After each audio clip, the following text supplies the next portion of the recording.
2017 ஹம்பன் தோட்டாவை வந்து 99 ஆண்டுகள் லீஸ் பீரியடுக்கு எடுக்கிறாங்க.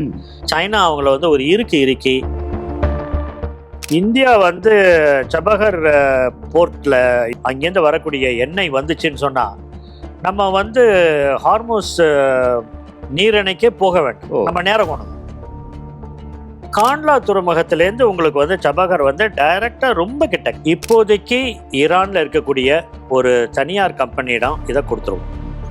ஏன்னா இது வந்து ஒரு துறைமுகத்தை வெளிநாட்டில் வந்து நம்மளுக்கு ஒரு இதை கொடுத்து ஒரு துறைமுகத்தை நாம் மேம்படுத்துவதற்கும் அதன் மூலமாக ஆப்கானிஸ்தான் வந்து பாகிஸ்தானோட ஒரு நல்ல உறவுல இல்லை. அப்ப இந்தியாவை அவர்கள் நம்பியிருக்கிறார். எவ்வளவு தூரத்துக்கு அமெரிக்காவிடம் பேசி இந்த வெய்வரை வாங்க முடியுமோ இதுலேருந்து எங்களுக்கு வந்து இன்னும் டைம் கொடுங்க அப்படின்னு சொல்லிட்டு. ஏன்னா அமெரிக்கா என்ன நினைக்குதுன்னு சொன்னா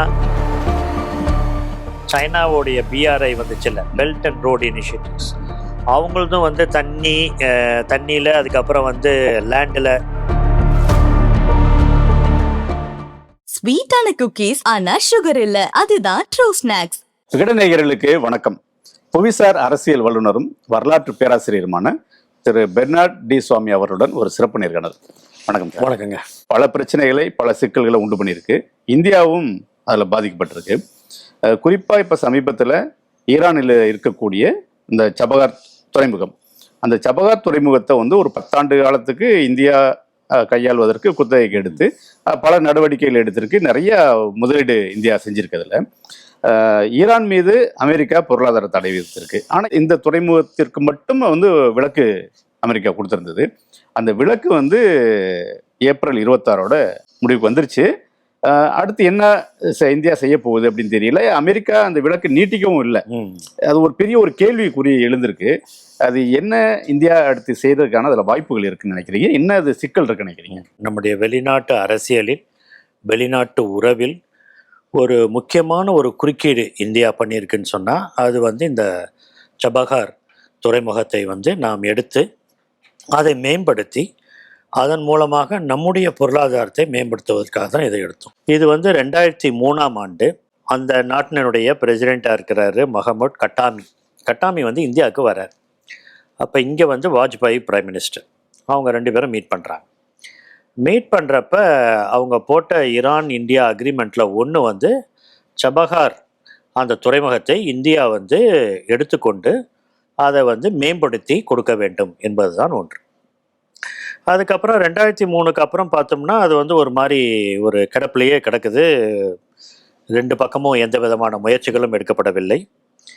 அதுக்கப்புறம் பார்த்தோம்னா 2016 ஒரு ட்ரைலேட்ரல் 3 நாடுகள், ஆப்கானிஸ்தான், இந்தியா, ஈரான் 3 பேரும் சேர்ந்து ஒரு கூட்டு நடவடிக்கையாக இந்த துறைமுகத்தை நம்ம மேம்படுத்துவது, அதன் மூலமாக நம்முடைய 3 நாடுகளுடைய பொருளாதாரத்தை பெருக்குவது அப்படின்ற மாதிரி ஒரு முடிவு பண்ணுறாங்க. 2018 தான் வந்து அமெரிக்காவுடைய அந்த சாங்ஷன்ஸ் எல்லாம், பொருளாதார தடைகள் எல்லாம் அப்போது தான் நீக்கப்பட்டு அப்போ தான் வந்து அமெரிக்கா சொல்லுது, நீங்கள் வந்து இந்த 2003லேருந்து 16 வரைக்கும் நடக்காமல் போகிறதுக்கு காரணம் என்னென்னா அமெரிக்கா வந்து ஈரான் மீது விதிச்சிருந்த பொருளாதார தடை, அந்த பொருளாதார தடையினுடைய அடிப்படையில் கோ ஸ்லோ, நீங்கள் மொல்லமாக போங்கன்னு இந்தியாட்ட சொல்லிகிட்டே இருந்தாங்க. அதனால் இந்தியா வந்து ஒரு பெரிய அளவில் வந்து உடனே அங்கே போய் வேலைகளே ஆரம்பிக்க முடியவில்லை. அதனால் இந்தியாவும் வந்து கொஞ்சம் அதை மொல்லமாகவே போக ஆரம்பித்தார். 2016 இந்த ட்ரைலேட்டல் நடக்குது. 2018 தான் இந்த வேலையை ஆரம்பிக்கிறார்கள். அப்போ இந்தியா இதுக்குன்னே ஒரு போர்ட் அத்தாரிட்டி அப்ராட் ஒன்று உருவாக்கி அதன் மூலமாக வந்து அங்கே போய் சபஹர் துறைமுகத்தை மேம்படுத்துவது என்ற ஒரு இலக்கை அவர்கள் நிர்ணயித்து செய்கிறார்கள். இது வந்து 2018 நடந்து கொண்டிருக்கிறது. அப்படி இருந்தால் கூட இது வந்து ஒரு துரிதமாக இது நடக்கவில்லை. இந்த வேலை வந்து ஒன்று ரொம்ப வேலை நடக்கும், அப்புறம் நிற்கும், வேலை நடக்கும், நிற்கும் அப்படின்னே இருந்துட்டு இருந்துச்சு. ஆனால் இந்த சபஹர் துறைமுகம் வந்து இந்தியாவிற்கு வந்து ஒரு முதல் வெளிநாட்டு அரசியலில் வெளிநாட்டு கொள்கையில் நாம் எடுத்த ஒரு முக்கியமான ஒரு முடிவு வந்து இந்தியாவை விட்டு வெளியே போய் ஒரு துறைமுகத்தை மேம்படுத்துவதுன்றது இதான் முதல் தடவை. ஆனால் ரொம்ப வந்து இது வந்து ஒரு வர்த்தகத்தை அதிகரிக்கிறது அப்படிங்கிறத தாண்டி அந்த புவிசார் அரசியல்ல வந்து ஒரு முக்கியமான ஒரு பங்கு வகிக்குது. ரொம்ப முக்கியமானது. ஏன்னா இதுதான் வந்து அந்த ஓர்முஸ் நீரிணை நம்ம சொல்றோமே, அந்த ஓர்முஸ் நீரினுடைய முகத்வாரத்தில் இருக்கிறது தான் இந்த போர்ட். ம். அதனால தான் இந்த போர்ட் வந்து ரொம்ப முக்கியமான ஒரு போர்ட் அவங்களுக்கு. இது வந்து பழங்காலத்திலிருந்தே வந்து ஒரு பெரிய ஒரு துறைமுகமாக இருந்தது. அதை இந்தியா டெவலப் பண்ணணும்னு சொல்லிட்டு அதை வந்து 2 இதாக பிரிக்கிறாங்க. அதில் ஒரு பார்ட்டு நாங்கள் டெவலப் பண்ணுறோம், இன்னொரு பார்ட்டு நீங்கள் டெவலப் பண்ணுங்கன்னு சொல்லிட்டு இந்தியாவுக்கு கொடுக்குறாங்க. இந்தியாவும் அந்த சமயத்தில் வந்து இதை ஆர்வமுடன் ஏற்றுக்கொண்டதுக்கு என்ன காரணம்னா, நம்மளுக்கு பாகிஸ்தானுடன் தொடர்ந்து நம்மளுக்கு வந்து பிரச்சனை இருந்து கொண்டிருக்கிறதுனால நம்மளால் வந்து அந்த நாட்டிற்கு வந்து ஆப்கானிஸ்தானை தாண்டி இருக்கக்கூடிய சென்ட்ரல் ஏஷியன், ம். அசர்பைஜான், கசக்கிஸ்தான், துர்க்மெனிஸ்தான், இந்த நாடுகள் எல்லாம், உஸ்பெகிஸ்தான், இதெல்லாம் வந்து ரஷ்யா 1989க்கு அப்புறம் இதெல்லாம் தனி ரிப்பப்ளிக் ஆகிடுச்சு, குடியரசுகளாக மாறிவிட்டன. முன்னாள் சோவியத் யூனியன் நாடுகள். முன்னாள் சோவியத் யூனியன். இப்போ வந்து எல்லாம் தனிப்பட்ட நாடுகள், எல்லாம் பெரிய நாடுகள், வேறு சைஸ்லேயும் பெருசு, பாப்புலேஷன்லேயும் பெருசு. அந்த விதத்தில் வந்து அவர்களோடு வர்த்தகம் பண்ண வேண்டும் என்றால் நமக்கு வந்து இதுதான் முக்கியமானதுன்னு சொல்லிட்டு, ஒன்று வந்து நீர் வழியாக போக்குவரத்து, அது ஒன்று. ஆனால் இதில் நம்ம என்ன நினச்சோம்னா, ஆப்கானிஸ்தான்லேருந்து இந்த சென்ட்ரல் ஏஷியாவுக்கு ரோடு, அங்கேருந்து ரஷ்யாவுக்கு ரோடு, ரஷ்யாவிலேருந்து ஐரோப்பாவுக்கு ரோடு. ம். அப்போ வந்து இது ஒரு பெரிய அளவில் வந்து ஐரோப்பாவையும் இந்தியாவையும் ஐரோப்பாவையும் இணைக்கும். அது வழியாக எடுத்து சென்றால் இந்தியாவினுடைய இந்த இது வந்து பொருளாதாரம் வந்து மிகப்பெரிய அளவில் உயரும் என்று தான் இதை எடுத்தாங்க.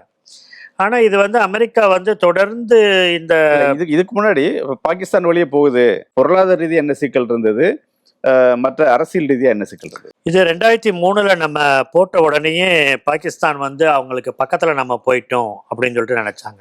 ஏன்னா அவங்களுக்கு பக்கத்தில் எப்படி வரும்னு சொன்னால், கராச்சி துறைமுகம் இருக்கின்றது. ம். கராச்சி துறைமுகத்துக்கு பக்கத்தில் குவாதர் இருக்குது. குவாடர்.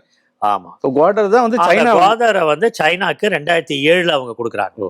நம்ம 2003 இந்த ஒப்பந்தத்தில் நம்ம வந்து ஈரானோட சைன் பண்ணுறோம். அப்போ சைனா பார்த்துக்கிட்டே இருக்கு. அப்போ சபஹாருக்கு இவங்க வந்துட்டாங்க, இந்தியா வந்துட்டாங்கன்னு சொன்னால், ஆப்கானிஸ்தானை போய் பாகிஸ்தானை பைபாஸ் பண்ணி ஆப்கானிஸ்தான்லேருந்து அவங்க சென்ட்ரல் ஏஷியாவுக்கு போவாங்கன்னு சொன்னால் நம்மளுக்கும் அங்கே ஒரு ஃபுட் ஹோல்டு தேவை அப்படின்னு சொல்லிட்டு அவங்க பாகிஸ்தானோட சேர்ந்து குவாதரை வாங்குறாங்க. குவாதரை வாங்கி அவங்க வந்து அந்த பிஆர்ஐன்னு ஒரு இன்னும் வச்சுருந்தாங்கல்ல, பெல்ட் அண்ட் ரோடு இனிஷியேட்டிவ்ஸ் அப்படின்றது மூலமாக அதை டெவலப் பண்ணுறோம் அப்படின்னு சொல்லிட்டு எடுத்துக்கிட்டாங்க. ஆனால் அன்னையிலேருந்து இன்றைக்கு வரைக்கும் அங்கே வந்து ஒரு பெரிய குவாதர் இன்டர்நேஷ்னல் ஏர்போர்ட் இருக்குது, அங்கே வந்து பெரிய துறைமுகம் வச்சுருக்காங்க. ஆனால் இது வரைக்கும் ஒரு பெரிய அளவில் குவாதர் வந்து ஒரு பொருளாதார மண்டலமாகவோ அல்லது வந்து ஒரு பெரிய துறைமுகமாகவோ அல்லது ஒரு பெரிய அளவில் வந்து இதில் வந்து வணிகத்தில் வந்து அது ஒரு பெயரை வந்து அது எடுக்கவில்லை. ஏன்னா அது வந்து கராச்சிக்கு பக்கத்தில் இருக்குது. எல்லாருக்கும் தெரிஞ்சது வந்து கராச்சி போர்ட்டு தான். குவாதர் வந்து அதுக்கு ரொம்ப பக்கத்தில் இருக்கிறதுனால அது வந்து தெரியவே இல்லை. அதனால் இப்போ இன்டர்நேஷ்னல் ஏர்போர்ட் அதை மாற்றினதுக்கு அப்புறம் கூட ஒரே ஒரு ஃப்ளைட் வந்து ஒமானுக்கு போகிற ஒரு இன்டர்நேஷ்னல் ஃப்ளைட் தான் இருக்குது, மற்றபடி அங்கே இல்லை அப்படின்றாங்க. மக்கள் தொகையும் அங்கே குறைவு, அங்கே வர்ற கப்பல்களும் குறைவு. அதனால தான் இப்போ வந்து ஷபாஸ் வந்து ஒரு மீட்டிங்கில் பேசினப்போ சொல்லியிருக்காரு, 50% கப்பல்கள் இனிமேப்பட்டு குவாதர் போர்ட்டுக்கு தான் போயாகணும் அப்படின்னு ஒரு கம்பல்சரியாக அவர் சொல்கிறார். அப்படி இல்லாட்டி குவாதர் வந்து நம்மளுக்கு வந்து இது ஆகிடும், அதனுடைய முக்கியத்துவம் தெரியாது அப்படின்னு சொல்லிட்டு எடுத்துங்க.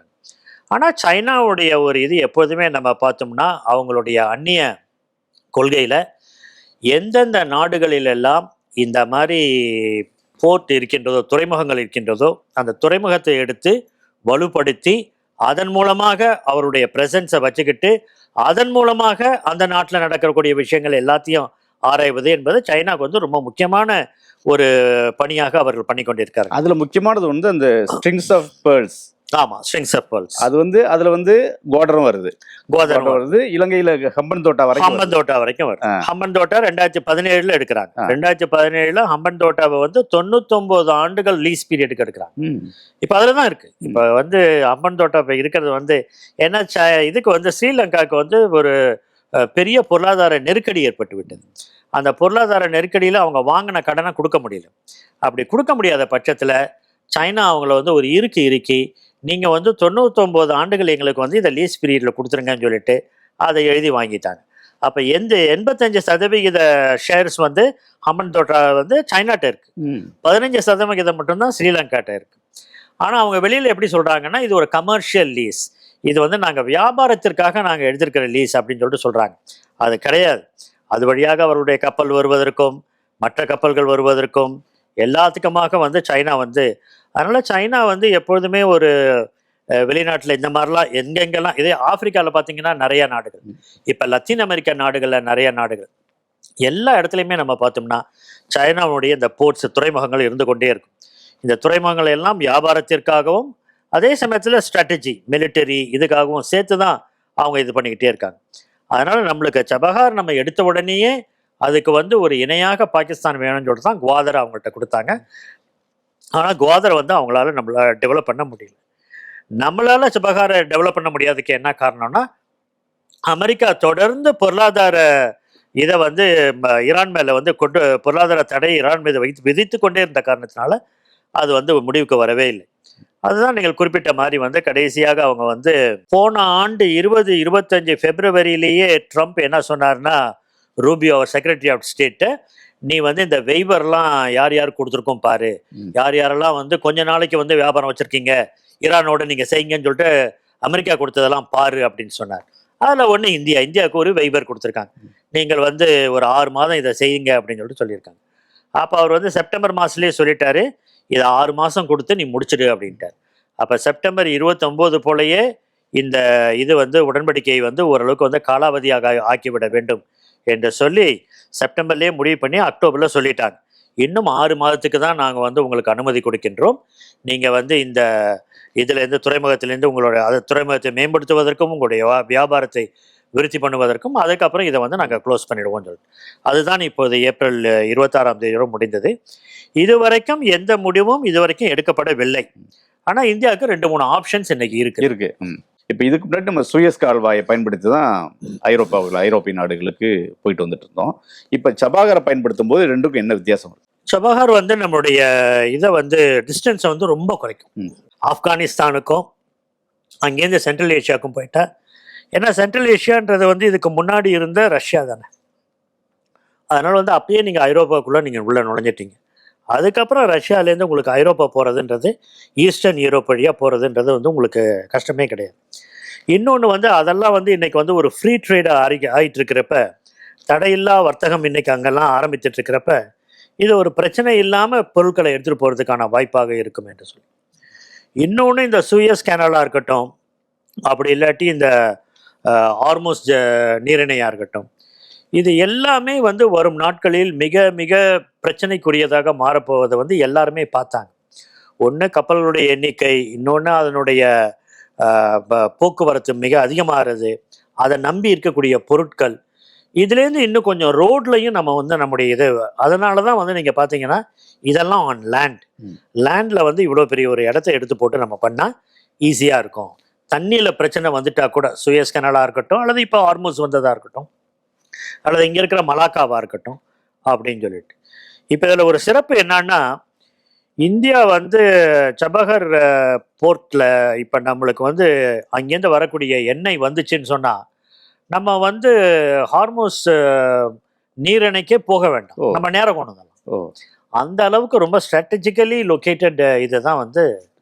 இப்போ சபஹாரை வந்து இந்தியாவோட கனெக்ட் பண்ணுறது குஜராத்தில் இருக்கக்கூடிய துறைமுகமா? எப்படி எந்த துறைமுகம்? கண்ட்லா பார்த்தீங்கன்னா, கண்ட்லா துறைமுகம் இதில் பார்த்தீங்கன்னா, குஜராத்தில் பார்த்தீங்கன்னா அங்கேருந்து அதே அல்லது மும்பை, நீங்கள் மும்பை, கோவா, அரேபியன் சீ நீங்கள் எது வேணால் எடுத்துக்கலாம். அரேபியன் சீல நம்மளுக்கு இருக்கக்கூடிய கோவா அல்லது இதாக இருக்கட்டும், மும்பையாக இருக்கட்டும், அப்படி இல்லாட்டி காண்ட்லா துறைமுகத்திலேருந்து உங்களுக்கு வந்து சபஹர் வந்து டைரெக்டாக ரொம்ப கிட்டக்க, ரொம்ப கிட்டக்க 1000 நாட்டிக்கல் மைல்ஸுக்கும் கம்மியாக வருதுன்றாங்க, அவ்வளோ கிட்டக்க அது. அதனால வந்து நம்மளுக்கு வந்து அது வந்து ஒரு ஒரு ஒரு ஒரு சிறப்பு, அது வந்து ரொம்ப தேவையான. அதை வைத்து கொண்டு தான் இந்த ஒரு முடிவை வந்து இந்திய அரசாங்கம் 2003 எடுத்தாங்க.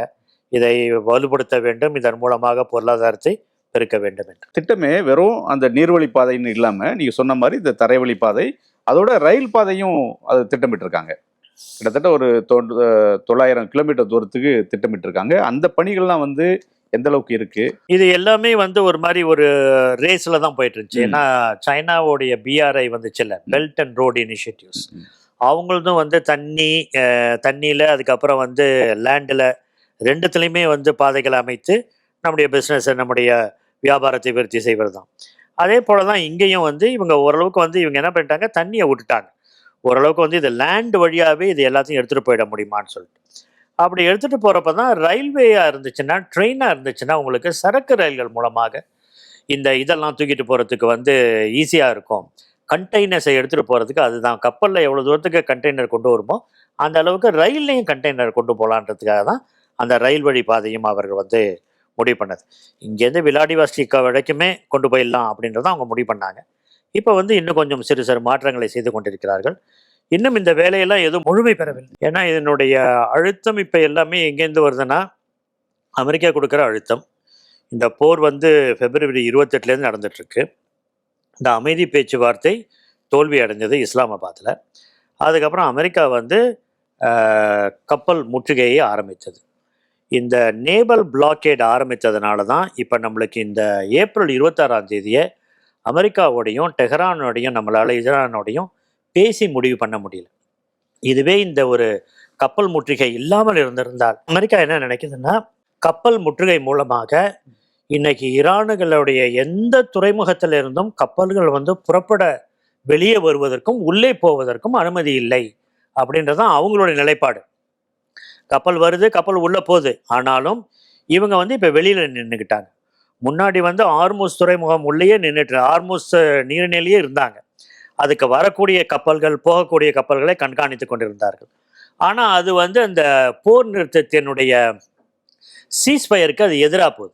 ஏன்னா போர் நிறுத்தம் இருக்கும் பொழுது அதுவும் ஆர்மூஸ் நீரிணையில் நீங்கள் வந்து திருப்பியும் கப்பல் முற்றுகை என்பது அதை வந்து வயலேட் பண்ணுற மாதிரி இருக்கிறதுனால இப்போ என்ன பண்ணிட்டாங்க, இந்தியன் ஓஷன்லேயே நின்று அமெரிக்கா வந்து எல்லா கப்பல்களையும் இன்னைக்கு பரிசோதனை செய்ய ஆரம்பிச்சிட்டாங்க. அப்படி வந்து எந்த கப்பல்களும் இங்கே போகக்கூடாது வரக்கூடாது அப்படிங்கிற ஒரு நேவல் பிளாக்கேடை கொண்டு வந்ததுனால தான் இன்னைக்கு நம்மளால் இந்த ஒரு ட்ரீட்டியை 2003 ஆரம்பித்தது. 23 ஆண்டுகளில் இந்த ட்ரீட்டியை இப்போ வந்து கட்டாயமாக இந்த முடிவுக்கு கொண்டு வர வேண்டிய நிலைக்கு நாம் இப்போது உள்ளாகி இருக்கிறோம். ஆனால் தொடர்ந்து அமெரிக்காவோடையும் இதை பற்றி பேசிக்கிட்டு தான் இருக்கிறோம், டெஹ்ரானோடையும் இதை பற்றி பேசிக்கிட்டு தான் இருக்கின்றோம். ஆனால் இப்போதைக்கு இந்தியாவுக்கு இருக்கக்கூடிய ஒரு முடிவு என்னவென்றால், இதை தான் இன்னைக்கு எல்லாரும் சொல்கின்றார்கள். இன்னைக்கு என்ன நினைக்குதுன்னா, இந்தியா இப்போதைக்கு ஈரானில் இருக்கக்கூடிய ஒரு தனியார் கம்பெனியிடம் இதை கொடுத்துருவோம். ஏன்னா இது வந்து ஒரு துறைமுகத்தை நிர்வகிக்கிறது தான். அதனால் இதில் இருக்கக்கூடிய கப்பல்களை வர்றது இந்த துறைமுகத்தை இதை வந்து உங்கள்கிட்ட நாங்கள் கொடுத்துட்றோம். தற்காலிக ஏற்பாடா. அதுக்கப்புறம் வந்து அதான் ஸ்டெப் கொஞ்சம் தள்ளி அப்படி நின்றுக்கலாம், அவங்கள்ட்ட கொடுத்துடலாம். அவங்கள்ட்ட அப்படி கொடுக்கும்போதே நம்ம வந்து ஒரு இதை போட்டலாம், ஒரு ப்ரொவிஷனை போட்டலாம். நாங்கள் இந்த நிலைமை சரியாகி இன்னைக்கு வந்து எல்லாம் சரியாகிவிட்டால் நாங்கள் அதை திரும்பவும் உள்ள வருவதற்கான வாய்ப்பும் இருக்கின்றது என்பதையும் அதில் போட்டு அந்த கம்பெனி கொடுக்கலாம் அப்படின்றதில் இருக்கிறாங்க. போன நவம்பர் மாதமே ஒரு $120 மில்லியன் கொடுத்து ஆட்களை எல்லாம் கொண்டு வந்து விட்டார்கள், பொருட்களை எல்லாம் கொண்டு வந்து விட்டார்கள். இப்போ வந்து ஹேண்ட் ஓவர் பண்ண வேண்டிதான். அதனால் போன நவம்பர்லேருந்தே வந்து வெளியேற்றத்துக்கான எல்லா முயற்சிகளையும் இந்தியாவும் வந்து பண்ணிடுச்சு. ஏன்னா இந்த போர் வருது, இதனுடைய நெருக்கம் அதிகமாகி கொண்டிருக்கின்றது. அதனால் இந்தியாவும் அதுக்கு வந்து தயாராகிவிட்டது. அதனால் வந்து இப்போதைக்கு நம்மளுக்கு இருக்கக்கூடிய ஒரு ஆப்ஷன் என்னன்னா, இதை கொடுத்துட்டு வர்றதுன்றது. இப்போ எல்லாரும் என்ன சொல்கிறாங்கன்னா, 2026 23 ஆண்டுகளில் நம்மளுக்கு இது ஒரு முக்கியமான ஒரு இதாக இருந்தது. வந்து இந்தியாவினுடைய வெளியுறவு கொள்கையில் வந்து வெளிநாட்டில் வந்து நம்மளுக்கு ஒரு இதை கொடுத்து ஒரு துறைமுகத்தை நாம் மேம்படுத்துவதற்கும் அதன் மூலமாக நாம் வந்து மற்ற நாடுகளுக்கும் இப்போ நீங்கள் பார்த்தீங்கன்னா 2014 வந்து நம்மளுடைய அந்நிய வெளிநாட்டோடைய நம்ம வந்து சென்ட்ரல் ஏஷியாவோட நம்முடைய ட்ரேட் வந்து ஒரு 50 மில்லியன்லேருந்து இன்னைக்கு வந்து 2 பில்லியனுக்கு போயிருக்கு. அப்படின்னா வந்து ஒரு 4 மடங்கு வந்து அதிகமாயிருக்கு. 10 ஆண்டுகளில் வந்து 4 மடங்கு ஆகியிருக்கிறதுனா இதுதான் காரணம். இதன் மூலமாக நாம் எடுத்துக்கொண்டு போகிற பொருட்கள் அதுதான். அதே போல் இன்னைக்கு வந்து ஆப்கானிஸ்தானை வந்து பாகிஸ்தான் விட்டுடுச்சு. பாகிஸ்தானுக்கும் ஆப்கானிஸ்தானுக்கும் இன்னைக்கு இருக்கிற உறவு வந்து மோசமான உறவாக இருக்கின்றது. ஏன்னா சண்டை போடுகின்றார்கள், அவளை தாக்குகிறார்கள். இன்று கூட அவருடைய பல்கலைக்கழகத்தை தாக்கிவிட்டதாக இன்றைக்கு செய்திகள் வருகின்றன. அப்படி இருக்கிறப்ப ஆப்கானிஸ்தான் வந்து பாகிஸ்தானோட ஒரு நல்ல உறவுல இல்லை. அப்போ இந்தியாவை அவர்கள் நம்பியிருக்கிறார்கள். அப்போ இந்தியா தான் அவங்களுக்கு வந்து ஹியூமானிட்டேரியன் எய்ட், அவங்களுக்கு வந்து தேவையான அந்த நாட்டை மேம்படுத்துவதற்கான கோதுமைகளை எல்லாத்தையும் கொடுத்தது இந்தியா தான். அதே சமயத்தில் பல்சஸ், இந்த பருப்பு வகைகள்லாம் கொடுத்ததும் இந்தியா தான். அந்த விதத்தில் வந்து ஆப்கானிஸ்தானும் அதன் மூலமாக சென்ட்ரல் ஏஷியாவுன்றது நம்மளுக்கு ஜவஹர் இந்த துறைமுகம் இல்லாமல் போனால் இந்த பிரச்சனை வருவதற்கான வாய்ப்புகள் இருக்கு. ட்ரம்ப் வந்து இந்தியாவை சமீபத்தில் கடுமையாக விமர்சனம் பண்ணுறாரு. அதனால இந்த விலக்கு நீட்டிக்குமான்றது ஒரு கேள்விக்குறியாக தான் இருக்குது. நீ எப்படி நினைக்கிறீங்க சார்? உண்மைதான். ஏன்னா இன்னைக்கு வந்து அமெரிக்காவுடைய பார்வை எப்படி இருக்குன்னா, ஈரானை வந்து எவ்வளவு தூரத்துக்கு வந்து ஸ்க்வீஸ் பண்ண முடியுமோ, கசக்கி புழிய முடியுமோ புழிஞ்சிடணும். ஏன்னா அவங்க வந்து அமைதி பேச்சுவார்த்தைக்கு வரணும், அவங்க வந்து ஓர்முஸ்னுடைய நிபந்தனையின்றி அதை திறந்து விடணும், இதெல்லாம் அவர் வச்சிருக்கிறார். அதன் காரணமாக இந்தியா போல ஒரு நாட்டுக்கு மட்டும், ஒரு நட்பு நாடாக இருந்தா கூட அவங்களுக்கு மட்டும் இந்த வெய்வரை கொடுத்துட்டா, நீங்க வந்து இதன் மூலமாக பண்ணிக்கலாம் அப்படின்னு சொல்லிட்டா, அது வந்து அவங்களுக்கு ஒரு ஆக்சிஜன், அவங்களுக்கு வந்து அது வந்து ஒரு உயிர் கொடுத்துரும், ஈரானுக்கு உயிர் கொடுத்துரும். அதனால வந்து எல்லாரையுமே தடை செஞ்சிருங்க அப்படின்றது தான் அவருடைய செக்ரட்டரி ஆஃப் ஸ்டேட்டுக்கு சொல்லி இப்போ 26ஆம் தேதியிலேருந்து இது வரைக்கும் வந்து அஃபிஷியலாக சொல்லாட்டி கூட இந்தியாவும் அவர்களும் தயாராகி விட்டார்கள் இதிலிருந்து வெளியே வர வேண்டும். அமெரிக்காவுக்கு இந்தியா நட்பு நாடாக தான் இருக்குது. நம்முடைய பிரதமர் மோடியும் வந்து ட்ரம்ப்புக்கு ரொம்ப நெருங்கிய நண்பராக தான் இருக்காரு. ஆனால் எதிர்பாராதமா இந்தியாவை கடுமையாக திடீர்னு விமர்சனம் பண்றாரு. இது என்ன, அது வழக்கமாக அவர் அந்த தடுமாறி பேசுறது ஒரு காரணமா, இல்லை அதில் ஏதாவது வேற அரசியல் இருக்கா? இல்லை, அவருடைய இதுதான் நம்ம பார்க்குறோமே. இப்போ கிட்டத்தட்ட 1.5 ஆண்டுகளாக நாம் பார்க்குறோமே, அவர் என்ன பேச போகிறாருன்றதை யாராலையும் ப்ரெடிக்ட் பண்ண முடியாது. அதனால் வந்து அவர் சொல்வது வந்து ஒரு நாள் மிக நட்பாக இருப்பார், இன்னொரு நாள் நட்பாக இருக்கக்கூடிய நாடை வந்து எதிரி நாடாக அவர் நினைப்பார். அப்படி இருக்கிறவரோட நம்ம வந்து அதனால தான் இன்றைக்கி வந்து எதுவுமே வந்து ப்ரெடிக்ட் பண்ணவே முடியல. இது இப்படி தான் இருக்கும். இது வரைக்கும் வந்து இன்டர்நேஷ்னல் ரிலேஷன்ஸில், பன்னாட்டு உறவில் வந்து இதெல்லாம் இப்படிலாம் இருக்கும் அப்படின்னு நமக்கு தெரியும். ஆனால் இன்றைக்கி வந்து எதையுமே வந்து ஒரு ப்ரெடிக்ட் பண்ண முடியாத ஒரு நிலையை இன்னைக்கு அவர் ஏற்படுத்திருக்கு. இப்போ ஒருவேளை ஜவஹர் துறைமுகம் இந்தியாவுடைய கையை விட்டு போறதுக்கான அந்த மாதிரி வாய்ப்பு எதுவும் இருக்குதா? இப்ப பாக்குறப்ப அதான் இந்த இது முடிஞ்சிருது, கான்ட்ராக்ட் இந்த வெய்வர் பீரியட் முடியுது. கான்ட்ராக்ட்லாம் இல்லை, ஏன்னா கான்ட்ராக்ட் நம்ம முதல்ல போட்டப்ப எப்படி போட்டோம்னா ஆனுவலி ரெனியூவல் தான் போட்டோம். 2018 வந்து 10 ஆண்டுகளுக்கு தான் நம்ம போட்டோம். 2024 போன ஆண்டுக்கு முந்தின ஆண்டு நம்ம என்ன பண்ணோம்னா, இந்த ஜவஹர் வந்து ரொம்ப நல்லா போயிட்டு இருக்கு, இதை வந்து கட்டாயமா வந்து நல்லா எடுத்துட்டு போனோம் நம்ம. ஏன்னா வந்து அப்போ தான் சென்ட்ரல் ஏஷியன் நாடுகளோட நம்முடைய உறவு வந்து ரொம்ப இதாகிட்டு இருக்கு, ஜாஸ்தி ஆகிட்டு இருக்கு, வர்த்தக உறவும் அதிகரிக்குது. அப்போ தான் இந்தியா என்ன நினச்சதுன்னா, நம்ம இதில் வந்து கட்டாயமாக இன்வெஸ்ட் பண்ணணும் நம்ம அப்படின்னு சொல்லிட்டு தான் 2024 தான் நம்ம வந்து 10 ஆண்டுகளுக்கு அதை குத்தகைக்கு எடுக்கணும். 2024 தான், அது வரைக்கும் ஆனுவலாக தான் அது இருந்துச்சு. 2024 நம்ம 10 ஆண்டுக்கு எடுக்கிறப்ப தான் இப்போ இந்த போர் இப்போ வந்துட்ட காரணத்தினால இப்போ நடுவுலேயே நம்ம இதை வந்து விடக்கூடிய ஒரு காரணமாக இருக்கின்றதுனால தான் இந்தியா என்ன நினைக்கிறதுனா, அங்கே இருக்கிற ஒரு ப்ரைவேட் கம்பெனிகிட்ட கொடுத்துட்டு அதை திரும்பவும் நம்ம எடுத்துக்கிறதுக்கான வாய்ப்பை நம்ம வைத்து கொண்டோம் என்றால் இதை விட்டுவிட வேண்டாம். இதை இந்தியாவுக்கு இது வந்து விட்டு விடுறதுல வந்து எந்த விதமான ஒன்று ஈரானும் நேச நாடு, ஈரானுடனும் நீண்ட நெடுநாளைய உறவு இருக்கின்றது, அதனால் ஈரானையும் விட்டுற முடியாது. அதே சமயத்தில் வந்து ஈரானில் இருக்கக்கூடிய சபஹார் ஏர்போர்ட்டும் இந்தியாவுக்கு வந்து ஃபஸ்ட்டு இதுதான் முதல். அதனால் வந்து நம்ம நாட்டை விட்டு வெளியே போய் நம்ம மேம்படுத்திய ஒரு துறைமுகம், அதன் மூலமாக நம்மளுக்கு வந்து நட்பு, அதன் மூலமாக நமக்கு கிடைச்ச நன்மைகள், அதை விட்டுறக்கூடாதுன்றதை இந்தியாவும் ரொம்ப உறுதியாக இருக்கிறதுனால எவ்வளவு தூரத்துக்கு அமெரிக்காவிடம் பேசி இந்த வெய்வரை வாங்க முடியுமோ இதுலேருந்து எங்களுக்கு வந்து இன்னும் டைம் கொடுங்க அப்படின்னு சொல்லிட்டு.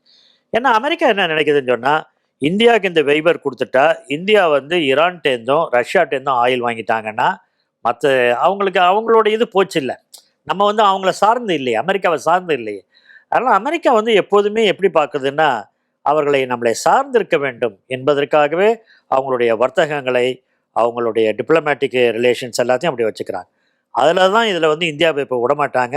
ஏன்னா இதை விட்டுட்டாங்கன்னு சொன்னால் ஹார்முஸ் துறைமுகத்தில் போகாமையே கூட நம்ம வந்து அவருடைய கப்பல், நம்ம கப்பல்கள் மூலமாக அல்லது அவர்கள் கப்பல் மூலமாக நம்ம வந்து எண்ணெய் கொண்டு வந்து விடலாம். இப்போ நீங்கள் சொல்கிறத பார்த்தா இப்போதைக்கு விலக்கு கொடுக்க மாட்டாங்க. இப்போதைக்கு கொடுக்க மாட்டாங்க. உங்களுடைய கருத்துக்களுக்கும் தகவல்களுக்கும் மிக்க நன்றி சார். ஸ்வீட்டா ஸ்நாக்ஸ் சாப்பிடணும் போல இருக்கா? அப்போ ட்ரூ ஸ்நாக்ஸ் ட்ரை பண்ணுங்க. சுகர் ஃப்ரீ, கில்ட் ஃப்ரீயான super taste true snacks Amazon, Flipkart, Big Basket போன்ற வெப்சைட்டுகளிலும் கிடைக்கும். மேலும் உங்கள் அருகில் இருக்கும் சூப்பர் மார்க்கெட்டிலும் வாங்கிக் கொள்ளலாம்.